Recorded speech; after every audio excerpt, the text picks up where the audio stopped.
They said eat less, move more. Sounds simple, right? That single piece of advice has caused more weight gain, shame, and broken metabolisms than any donut ever could. In fact, it's the most dangerous health advice you'll hear today. And if you're still following it, I need you to stick around because your health may depend on it. Hi, I'm Dr. Tony Hampton, a board-certified obesity and family medicine doc with a master's in nutrition and functional medicine. And I've spent years helping patients heal from chronic illness. In today's video, I'm exposing how eat less, move more became the go-to advice and why it's biologically wrong, psychologically damaging, and long overdue for retirement. You're going to learn what actually happens in your body when you cut calories and overexercise, why the real culprit is hormonal, not behavioral, and most importantly, how you can finally break free and restore your health without shame. Let me tell you about George. He's a 49-year-old Uber driver, salt of the earth guy. Works hard, supports his family, but he eats fast food on the road because, well, options are limited. One day his doctor tells him,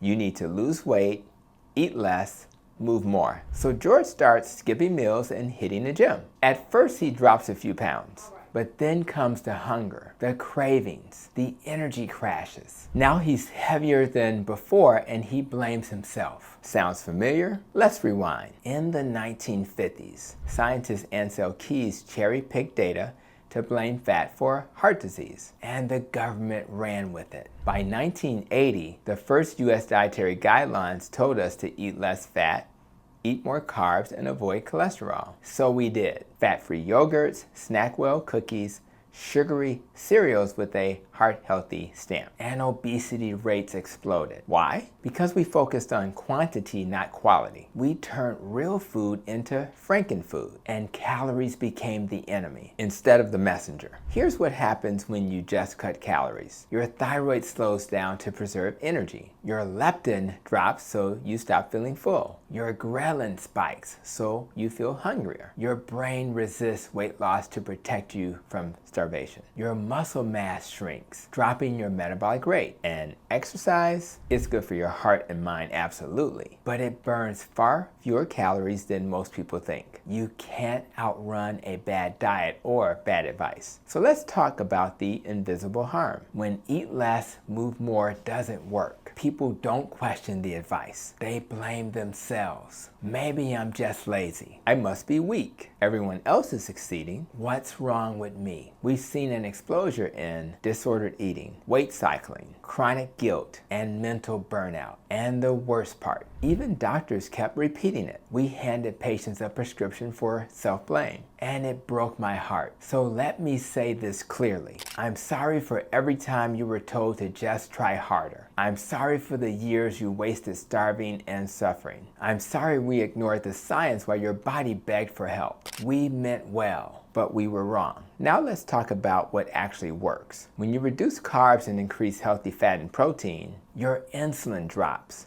so fat burning kicks in. You feel full longer. Thanks to stable blood sugar and high protein meals, you preserve muscle mass, which keeps metabolism high. You reduce inflammation, improve energy, and reverse insulin resistance. This isn't about punishment. This is about healing your metabolic engine, one bite at a time. Let's check back in on George. After finding my channel, he decided to try something radical. He ate more fat. He stopped fearing red meat. He cut the sugar, dished the snacks, and filled up on steak and eggs. 3 months later, down 38 pounds, off 2 blood pressure meds, sleeping through the night. And for the first time, he doesn't feel broken, he feels free. Here's what I tell my patients instead of eat less, move more. Number 1, eat real food, especially protein and animal fats. Number 2, track NSVs. That's non-scale victories, including things like energy,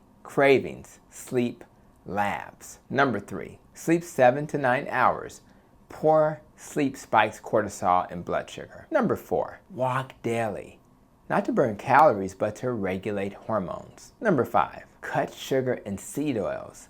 They are metabolic chaos. Number 6, hydrate early, but not too late. Nobody likes a 2 a.m. bathroom trip. Number 7, lift heavy things to protect your metabolism as you age.